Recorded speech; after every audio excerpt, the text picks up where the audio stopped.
As a care worker, you will come into contact with service users who are at risk of developing pressure ulcers.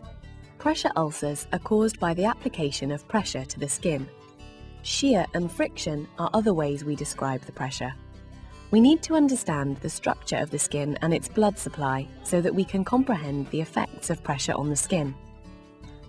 We will now look at what happens to the skin once pressure is applied. At first, the vessels are able to protect themselves and remain open.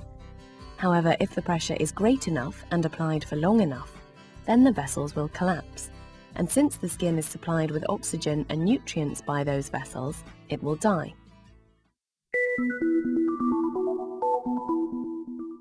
Let us examine the factors that put certain service users at a greater risk than others of developing pressure ulcers. Mrs. Burton is underweight, and therefore she does not have sufficient fat padding to act as a buffer to protect the blood vessels in the skin from pressure. Miss Morris is overweight.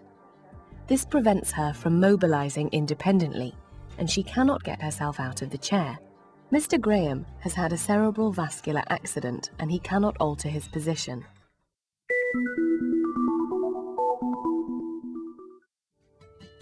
If the service users have a number of the risk factors, they may be deemed at an elevated risk for pressure ulcer development.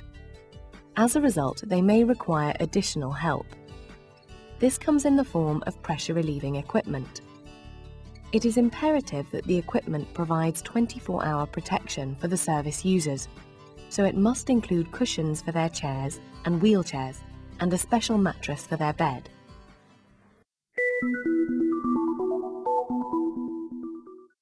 Pressure ulcers can have devastating consequences for service users.